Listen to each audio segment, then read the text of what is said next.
नमस्कार, बहुत स्वागत आप सभी का। आप देख रहे हैं आपका प्रोग्राम कहानी कुर्सी की। मैं हूं सौरभ शर्मा, रोज की तरीके से आपके साथ। मित्रों, आज 18वीं संसद का पहला सत्र आधिकारिक तौर पर शुरू हो चुका है। सभी सांसद पहुंचे हैं संसद भवन। नई संसद भवन में पहली बार सांसदों को शपथ दिलाई जा रही है और यह काम आज और कल 2 दिन लगातार चलेगा। सभी सांसदों को शपथ दिलाने में इतना वक्त लगता है, लेकिन इसके साथ ही जो उम्मीद की जा रही थी, जिस राजनीति की हम लोग सब उम्मीद कर रहे थे, वो शुरू हो चुकी है। और विपक्ष की तरफ से भी और सरकार की तरफ से भी, दोनों तरफ से साफ कर दिया गया है कि बदला कुछ नहीं है, कुछ नहीं बदला है।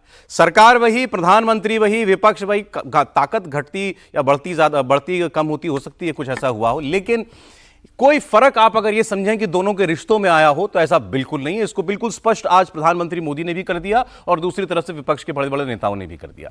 प्रधानमंत्री नरेंद्र मोदी आज संसद के सत्र से पहले बाहर जब मीडिया से बात कर रहे थे, उन्होंने 2-3 बड़ी महत्वपूर्ण बातें की। उससे हम लोग शुरुआत करेंगे आज के इस कहानी कुर्सी के प्रोग्राम की। पहले तो उन्होंने कहा ये जीत बड़ी भव्य है, बड़ी महान जीत है और देश में ये दूसरी बार हुआ है कि कोई सरकार तीसरी बार लगातार 3 टर्म पूरे कर रही हो अपने, लगातार तीसरी बार उसको मौका मिला हो सरकार में आने का। तो इस लिहाज से बहुत बड़ी विजय है और हम इस तीसरी सरकार में 3 गुना मेहनत करेंगे। फिर वो आए कल की तारीख पर। कल 25 जून है। कल 25 जून की रात को देश में इमरजेंसी लगी थी 1975 को। तो उन्होंने कहा इसके 50 साल पूरे हो रहे हैं, देशवासियों को यह जानना चाहिए। जब संविधान को तार तार कर दिया गया था तो यहीं से विपक्ष के कान खड़े हो गए होंगे कि मोदी जी ने अपनी शुरुआती बयान में ही जो है 25 जून इमरजेंसी याद दिला दी। खैर, उनको ये करना भी था और कल तो इस पर और बहुत कुछ होगा। फिर तीसरे पॉइंट पर आए मोदी जी। मोदी जी ने कहा कि हम उम्मीद करते हैं हम सबको साथ में लेकर के चलें। उनके एक वाक्य बहुत महत्वपूर्ण है आज का। उन्होंने कहा कि आप बहुमत से सरकार चला सकते हैं, लेकिन अगर आपको देश चलाना है तो आपको सबको साथ में लेकर चलना पड़ेगा और यह हमारी कोशिश होगी। अब अगर ऐसा वो कह रहे हैं तो देखिए ऐसे प्रयास भी दिखते हैं या नहीं दिखते। लेकिन फिर उन्होंने फिर ऑपोजिशन को सलाह दी कि आप अभी तक देश को निराश करते आए हैं, देश को एक अच्छा मजबूत सकारात्मक विपक्ष चाहिए, तो इस बार केवल नारे वारे ना लगाएं, केवल स्लोगन ना करें, कुछ सब्सटेंस दिखाइए। तो लोगों ने कहा मोदी जी ने ट्रोल कर दिया आते विपक्ष को। विपक्ष ने भी ये सारी बातें सुनी। अब आइए दूसरी ओर बात करते हैं। मल्लिकार्जुन खड़गे सामने आए, राहुल गांधी सामने आए, सारे विपक्ष के लोग आज अपने हाथ में एक संविधान के कॉपी लेकर के आए थे। सभी विपक्षी नेताओं ने ये आपस में डिसाइड किया था, खास करके जो इंडिया गठबंधन या इंडिया ब्लॉक के जो इतने पार्टियां हैं, उन्होंने कि हम संविधान को अपने साथ लेकर के चलेंगे आज। तो सबके अलग अलग साइज के संविधान की कॉपी थी, सब लेकर के आए। सोनिया गांधी, राहुल गांधी, उधर समाजवादी पार्टी के बहुत सारे सांसद जीत करके आए हैं, वो भी। राहुल गांधी बोले अब इस चुनाव ने तय कर दिया है कि कोई सरकार हो, कोई बड़ा नेता हो, कोई आज भारत के संविधान को छू नहीं सकता, मतलब मैली आंख से देख नहीं सकता है। और खड़गे साहब ने बोला कि इन्होंने तो पहले ही साफ कर दिया कि ये दलित विरोधी लोग हैं। प्रोटेम स्पीकर के सुरेश हमारी पार्टी के दलित नेता हैं, बड़े नेता हैं, उनको बनाया जाना चाहिए था। वो सबसे बड़े नेता, सबसे सीनियर लीडर हैं इस बार संसद के, उनको प्रोटेम स्पीकर बनाया जाना चाहिए था, इन्होंने नहीं बनाया। तो वहां पर एक नई आप कह सकते हैं मोर्चा जो है वो खुला हुआ है। अब देखिए जो कुछ इसमें परसों से आप देखेंगे वो महत्वपूर्ण होगा। जब स्पीकर के लिए चुनाव होता है या नहीं होता है, यह बात देश को पता चलेगी। अभी तक ऐसा लग रहा है कि कोई सर्वसम्मति से स्पीकर चुन लिया जाएगा, इसके कोई आसार दिखाई नहीं दे रहे हैं। प्रोटेम स्पीकर को लेकर के इतनी बार मच गई। एक पैनल बनाया जाता है दरअसल प्रोटेम स्पीकर के साथ साथ, उसमें 4-5 और लोग होते हैं, सीनियर लोग होते हैं, ताकि ये सभी सांसदों को, 500 से ज्यादा सांसद हैं, सबको शपथ दिलानी है, तो एक आदमी तो नहीं दिलाएगा, तो उसमें 4-5 लोगों का एक पैनल होता है। कांग्रेस ने उसमें अपने जितने नाम थे विपक्ष के, उनको वापस ले लिया है कि नहीं, हमारे नेता उसमें शामिल नहीं होंगे। उसमें के सुरेश थे, एक टीएमसी के नेता थे, एक उनके डीएमके के नेता थे शायद टीआर बालू। वो सब लोग आज आए नहीं है। स्पीकर, प्रोटेम स्पीकर नाम पुकारते रहे कि आप आइए शपथ लीजिए, सीनियरिटी में उनका नाम पहले लिया जा रहा था, वो आए ही नहीं वो लोग। तो ये सब कुछ चल रहा है। मैं आपके सामने बयान रखूं, टीआर बालू, तो वो लोग आज आए नहीं। अब वो जब इन सब सांसदों की बारी हो जाएगी, अंत में उनके नाम फिर पुकारे जाएंगे, तब वो जाकर के शपथ लेंगे। खैर, आज कहानी कुर्सी हमारे मेहमान राहुल महाजन साहब, हर्षवर्धन त्रिपाठी जी हमारे साथ हैं, समीर चौगांवकर साहब, प्रोफेसर संगीत रागी जी हमारे साथ। बहुत स्वागत आप सभी का। मोदी जी की बात पहले सुनवा देते हैं, फिर राहुल गांधी जी की बात आपको सुनवाएंगे, फिर आज की कहानी कुर्सी में चर्चा शुरू करते हैं। श्रेष्ठ भारत निर्माण का, विकसित भारत 2047 तक का लक्ष्य, ये सारे सपने लेकर के, ये सारे संकल्प लेकर के आज 18वीं लोकसभा का प्रारंभ हो रहा है कि आजादी के बाद दूसरी बार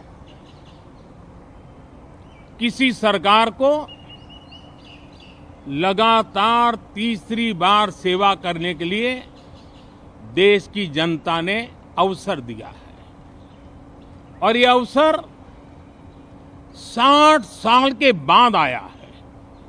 ये अपने आप में बहुत बड़ी गौरवपूर्ण घटना है। मतलब उसकी नीयत पर मोहर लगाई है, उसकी नीतियों पर मोहर लगाई है, जनता जनार्दन के प्रति उसके समर्पण भाव को मोहर लगाई है।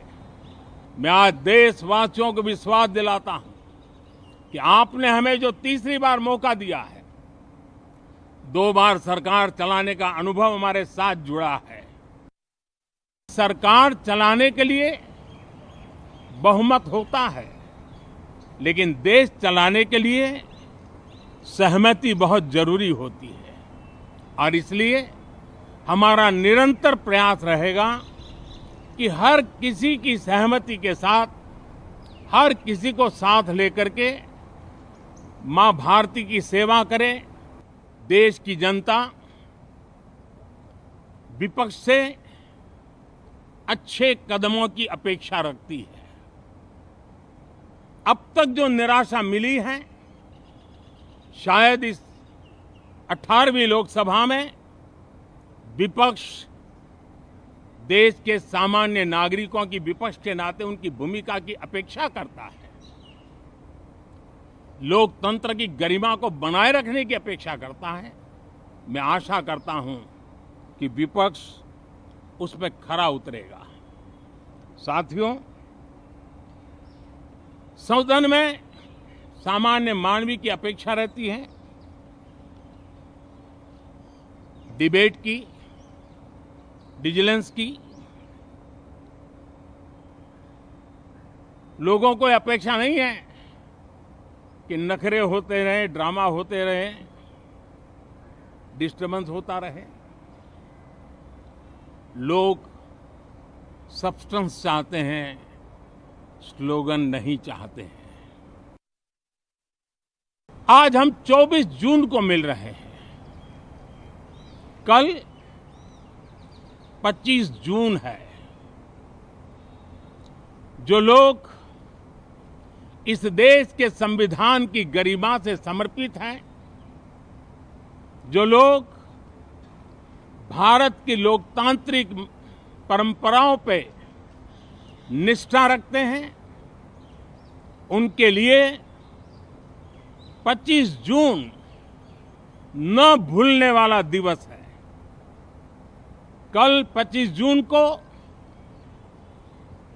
भारत के लोकतंत्र में जो काला धब्बा लगा था, उसके 50 वर्ष हो रहे हैं। तो प्रधानमंत्री नरेंद्र मोदी ने अपने इस शुरुआती बयान में छोड़ा कुछ नहीं। ये बता दिया सरकार बड़ी मजबूत है, ऐतिहासिक मैंडेट लेकर के आई है। विपक्ष जो इस बार जो अब तक निराश करता आया है, देश अपेक्षा कर रहा है कि इस बार कुछ डायलॉग हो सदन के अंदर, कुछ बहस हो पाए, बहस सकारात्मक बहस हो पाए, ये नहीं कि सिर्फ नारेबाजी चल रही है। और उन्होंने फिर याद भी दिला दिया कल इमरजेंसी की 50वीं वर्षगांठ भी है। अब आपको बात सुनाता हूं मैं राहुल गांधी की। राहुल गांधी ने कहा कि ये लोकतंत्र के ऊपर, संविधान के ऊपर मोदी शाह के आक्रमण का जवाब जनता ने दे दिया है। अब ये लोग इस संविधान को छू भी नहीं पाएंगे। सुनिए। राहुल सर, कॉन्स्टिट्यूशन लाने की जरूरत क्यों पड़ी हाउस में? राहुल सर, नमस्कार। एक सेकंड रोक लो, राहुल सर, कॉन्स्टिट्यूशन लाने की जरूरत क्यों पड़ी आज आप लोगों को, सब विपक्ष के? क्योंकि देखिए, जो आक्रमण प्रधानमंत्री जी, अमित शाह जी कॉन्स्टिट्यूशन पर, संविधान पे कर रहे हैं, वो हमारे लिए एक्सेप्टेबल नहीं है। वो हम होने नहीं देंगे। इसीलिए हमने कॉन्स्टिट्यूशन, ओथ लेते हुए हमने कॉन्स्टिट्यूशन पकड़ा था। धन्यवाद। संदेश जाएगा, हमारा संदेश जा रहा है। हिंदुस्तान के कॉन्स्टिट्यूशन को कोई शक्ति नहीं छू सकती है। धन्यवाद। सर, इमरजेंसी की बात भी कर रहे हैं। ये देखिए, राहुल जी ने दिखा दिया अपना संविधान की कॉपी पर, उन्होंने दिखा दिया। आइए शुरू करते हैं आज का कहानी कुर्सी की का आपका ये बड़ा स्पेशल एपिसोड। आज का शब्द है नखरे। प्रधानमंत्री ने कहा नखरे नहीं चलेंगे। आप आइए सदन में बात कीजिए, चर्चा कीजिए। भाई ये अब ये विपक्ष तो एक एक शब्द सुनता है। अब वो 25 जून की 50वीं वर्षगांठ याद दिला रहे हैं, कह रहे हैं नखरे ना करना इस बार सदन के अंदर। तो क्या उम्मीद करते हैं ऑपोजिशन से आप? देखिए, एक तो ये कि प्रधानमंत्री जी ने नखरे बोला है, तो नखरे तो जब किसी से आप प्यार मनुहार जिससे कुछ उम्मीद रहती है उसके लिए नखरे का नखरे गुस्से में नहीं इस्तेमाल किया जाता, ये थोड़ा सा, और अगर उस भाव में है तो अच्छा है। प्यार और मनुहार के इसी के लिए परिभाषा ही बदल नहीं, नखरा शब्द जो है ना, नखरा है ही वही कि जिसमें अंदर से गुस्सा नहीं होता, गुस्सा दिखाना होता है, और थोड़ा जो मनाने वाला आ जाए तो मान जाना होता है, ये होता है नखरा। नखरा ये नहीं होता है कि किसी के लिए बहुत गुस्से में बैठे तो उसको नखरा थोड़ी नहीं कहेंगे, वो तो फिर बहुत सी चीजें होती हैं। तो अगर प्रधानमंत्री विपक्ष में नखरा देख रहे हैं तो उसका दूसरा पहलू यह है कि किसी बात पर वो नखरा कर रहे हैं, यानी कुछ उनके मन में है जिसके लिए सरकार को मनाना चाहिए। लोकतंत्र की खूबसूरती भी इसी में है। लोकतंत्र का जिसको कहेंगे बहुत सुंदर दृश्य है कि अगर विपक्ष किसी बात पर नहीं मान रहा है तो उसको आप मना। मैं बता देता हूं किस बात पर नहीं मान रहा है। पर हम यहां बैठेंगे, जहां ये बैठे हैं हम यहीं बैठेंगे। अब देखिए, ये वाला तो थोड़ा सा ये इसको फिर तो यही है, इसको फिर नखरा, इसको नखरा नहीं, इसको फिर अड़ियल पना कहते हैं, और अड़ियल पने का तो फिर दूसरा इलाज होता है। नखरे का मान मनुहार होता है, अड़ियल पने का तो इलाज होता है। लेकिन जो प्रधानमंत्री के आपातकाल की याद दिलाने पर आपने कहा कि ये देखिए प्रधानमंत्री जी ने भी कुछ नहीं छोड़ा, मुझे लगता है वो बहुत जरूरी था। क्यों जरूरी था? इसलिए नहीं कि कल 25 जून आ जाएगी और 1975 की आधी रात की याद सबको, काली रात की सबको याद आ जाएगी। असल बात यह है कि यह पूरा चुनाव ही इसी पर लड़ा गया कि मोदी तानाशाह है।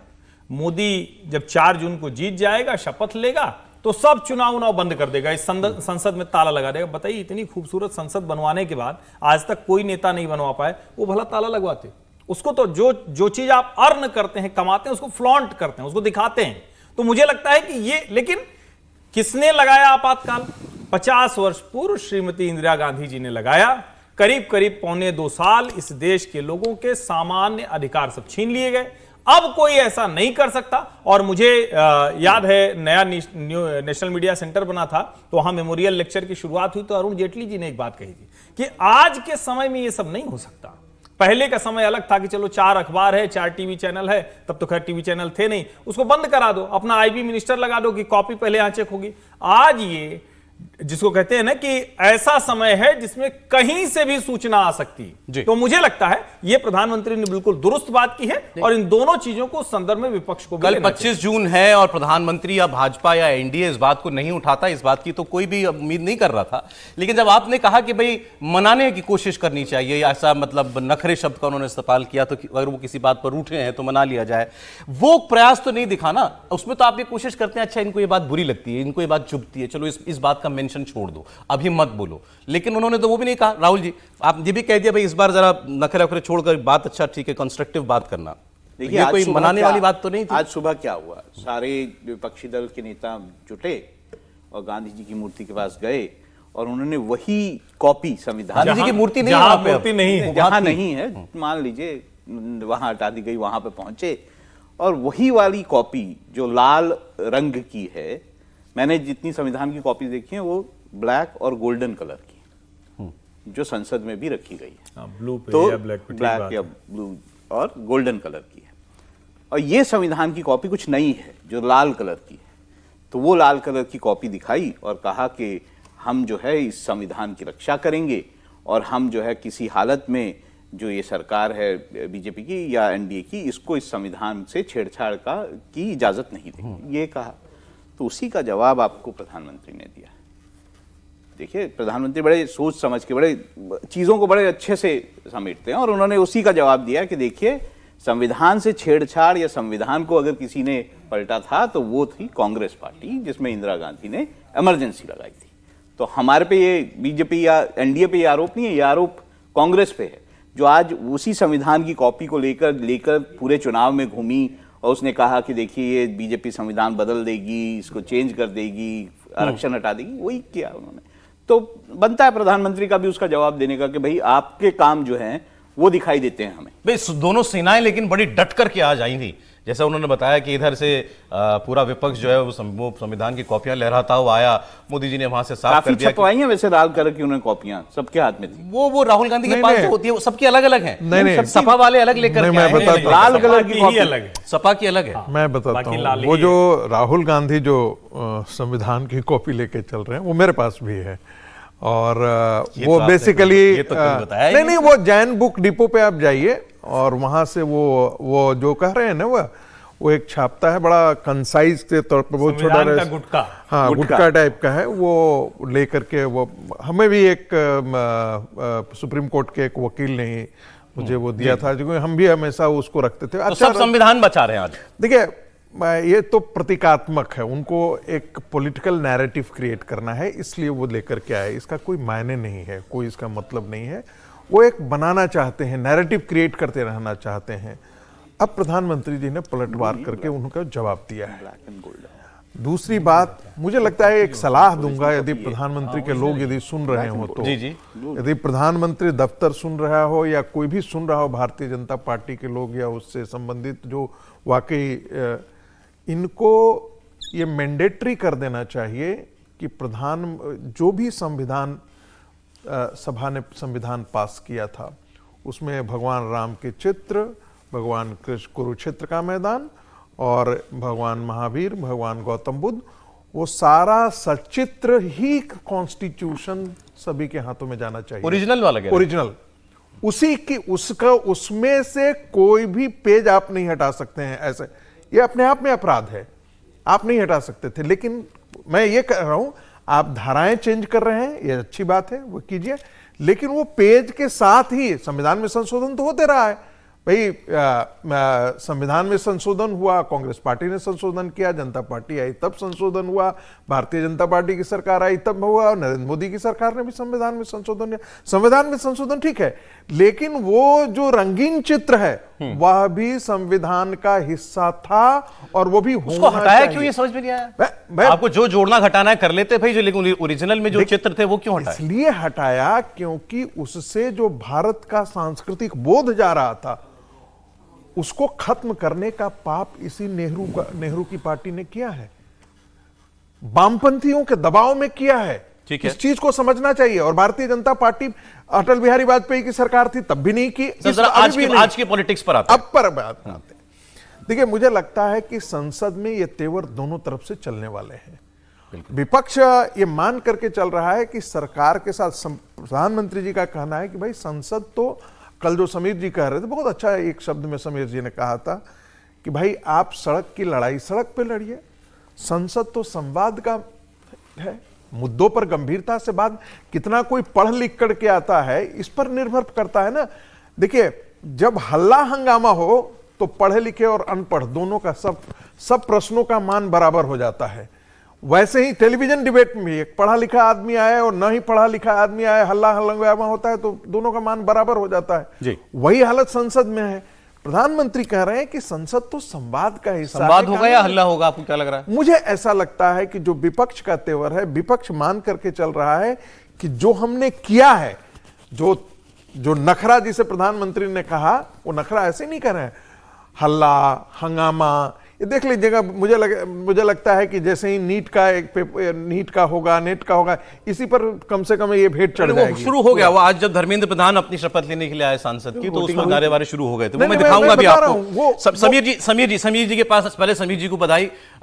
कल इमरजेंसी पर आपकी पुस्तक जो है वो, हाँ, बहुत बधाई सर आपको। आप भी दिन नहीं भूले थे, आप भी तैयारी कर रहे थे। मोदी जी ने भी किसी को भूलने नहीं दिया कि इमरजेंसी लगी हुई। सर, क्या तेवर दिखाई देने विपक्ष के और सत्ता पक्ष के? देखिए, इस बार संसद का माहौल बिल्कुल बदला होगा। 10 साल बाद ऐसी स्थिति आई है कि विपक्ष के पास 234 सांसद है, सरकार के पास 293 सांसद है। तो पल्ला सरकार का भारी है, लेकिन विपक्ष का भी पल्ला बहुत हल्का नहीं है, जो 2014 2019 में था। तो विपक्ष इस बात से गदगद है कि आपके पास 293 है तो हमारे पास 234 है, बहुत बड़ा अंतर नहीं है। और हमारी आवाज, अब अगर 234 लोगों की आवाज संसद में गूंजेगी तो सरकार के लिए बहुत आसान नहीं होगा। लेकिन देखिए, इस बार 281 सांसद पहली बार चुनकर आए लोकसभा के अंदर, 281 member of parliament first time आए। तो मुझे लग रहा है कि विपक्ष को 281 सांसदों के सामने एक अच्छा उदाहरण पेश करना चाहिए। देखिए, सांसद जो नए पहली बार सांसद आते हैं, वो अपने सीनियर सांसद के व्यवहार से संसद के अंदर कैसा व्यवहार करना है वो सीखते हैं। सांसद में कैसे प्रश्नकाल में बोला जाता है, शून्यकाल क्या होता है, कैसे प्रश्न पूछे जाते हैं, कैसे विपक्ष को की भूमिका निभाई जाती है। सत्ता पक्ष के जो नए सांसद आते हैं वो देखते हैं कि कैसे पढ़ लिख कर आ रहा है, कैसे संसद में अपनी बात को रखना है, अपने क्षेत्र के प्रश्न को जनता कैसे संसद के अंदर उठाना है। सांसद तो ये अपने सीनियरों से सीखता है, जो पार्टी के सीनियर लीडर है, जो सीनियर सांसद लीडर है, और दोनों पार्टियां चाहे वो सत्ता पक्ष की हो चाहे विपक्ष की हो, अपने सांसद के लिए एक ट्रेनिंग सेशन भी ऑर्गेनाइज करती है।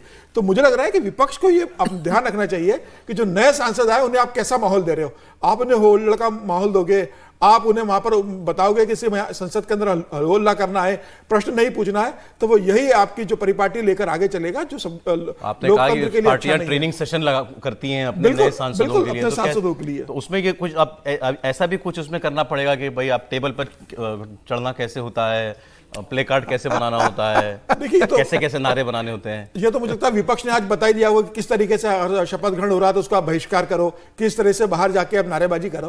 भाई पूरे 5 साल आपको मिले हैं संसद के अंदर भाग लेने के लिए, आज तो पहला दिन था और ये सत्र तो बहुत छोटा है। पिछली बार का सत्र देखेंगे, पिछली बार का सत्र था, सिखाने की जरूरत नहीं पड़ती है। देखिए पिछली बार सीखे सिखाए नेता आते हैं, इस मामले में टेबल पर चढ़ना है, हंगामा करना है, शिक्षण हो जाता है तो ठीक रहता है। उसे संजय सिंह जी का जो देखिए 2019 की अगर बात करेंगे, 2019 का जो सत्र था वो 30 मई को पिछली बार प्रधानमंत्री ने शपथ ली थी और 17 जून से लेके 26 जुलाई तक का सत्र हुआ था। बजट सत्र इसी में आ गया था। इस बार बजट सत्र इसके अंदर नहीं है, ये स्पेशल सेशन है, स्पेशल सेशन, छोटा सेशन रखा हुआ, अगला बजट सत्र आएगा। तो मुझे लग रहा है विपक्ष को इसके अंदर अभी सहयोग करना चाहिए था, शपथ ग्रहण में हिस्सा लेना था। जो कमेटी राष्ट्रपति ने बनाई है, उन सांसदों को जो बालू हैं, जो बंदोपाध्याय हैं और जो सुरेश है कांग्रेस के, उनको उसमें शामिल होना चाहिए था। शपथ ग्रहण होता, राष्ट्रपति का अभिभाषण होता, स्पीकर का चुनाव होगा, राष्ट्रपति का अभिभाषण दोनों संसद के दोनों सदनों का होगा, उसके बाद उसका जवाब होगा, प्रधानमंत्री अपनी कैबिनेट से नए सदस्यों को अवगत कराएंगे।